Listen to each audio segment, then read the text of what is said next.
Je voudrais qu'on parle des narcomicides parce que il y a eu effectivement des narcomicides, des fusillades sur fond de trafic de stupéfiants à Sevran. Et Europe 1 a interrogé une habitante sur place. Vous allez l'entendre. Ce témoignage est absolument capital, je pense, pour la sauvegarde de notre pays. Si je prends l'exégèse des propos de Jean-Claude Dacier, écoutez Nicole, habitante de Sevran, juste après ces fusillades.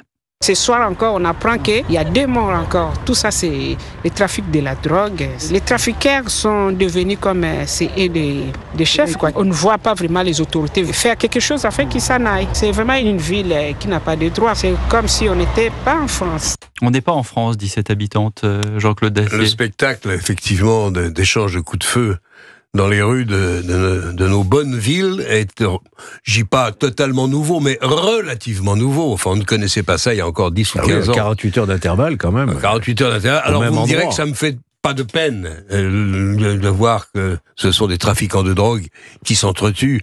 Néanmoins, on ne sait jamais ce qui peut arriver. Quand vous défouraillez, comme ça s'est passé là, dans une rue fréquentée, on ne sait jamais ce qui peut arriver.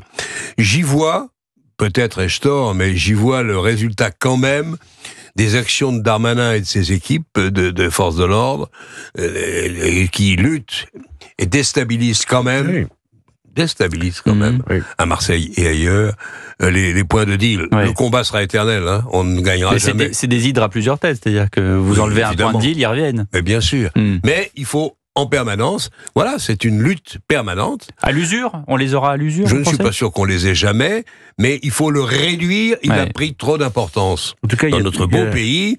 Et il faut, comme le fait, j'imagine, alors les opérations spectaculaires à Marseille ou ailleurs, ça n'a sans doute qu'un temps, mais il faut maximiser au maximum l'intervention de la police et déstabiliser les trafiquants. C'est pas une présence policière sur le terrain, une justice plus ferme, et moi je me félicite également des annonces qui ont été faites par le garde des Sceaux. J'ai pas souvent l'occasion de m'en féliciter, donc je le dis, sur la création d'un parquet national anti-crime organisé. Le PNACO, qui va s'attaquer au grand trafic. J'adore ces acronymes, là. C'est à chaque fois on trouve des trucs. Le PNACO, voilà. On dirait une boisson, vous voyez, gazeuse. Tiens, c'est à moi un PNACO avec des glaçons. Oui, il y a le PNAT, ça c'est national antiterroriste. Donc le PNACO, qui va voir le jour et qui sera chargé d'enquêter et d'instruire sur les réseaux nationaux et internationaux. Ça nous manquait beaucoup. Et puis aussi le statut de repenti, en permettant effectivement des allègements de peine, voire des exemptions de peine pour ceux qui permettent de démanteler des trafics. Ça, c'est une action qui est menée par la tête. Après, sur le terrain, effectivement, c'est la présence policière. Il n'y a que ça. Une présence policière, mais place nette, c'est place nette, mais il ne faut pas avec une politique pénale durcie, et notamment une réflexion qui est en cours sur la minorité. Qu'est-ce qu'on en fait ? Oui, mais alors ça, vous pensez que ça va aller jusqu'au bout ? Je n'en sais plus rien, parce que j'ai du mal, moi je l'avoue humblement, à suivre le président de la République dans ces domaines. Vous n'êtes pas le seul, je crois, Jean-Claude Dacier. Oui, ça me console.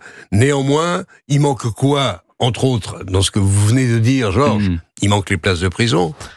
Il manque les centres aérés fermés, durement surveillés, avec des gens... Non, pas les centres aérés, les centres de fermés. Qu'est-ce que j'ai dit ? Centres fermés. Les centres fermés, évidemment. Centres d'éducation. Les centres aérés, c'est les vacances. Je crois beaucoup parce qu'ils ont fait la preuve de leur efficacité, plus qu'au centre éducatif fermé, qui est une parenthèse de quelques semaines, quelques mois. Je crois beaucoup aux EHPID. Les EHPID, vous savez... Ah oui, moi j'y crois beaucoup.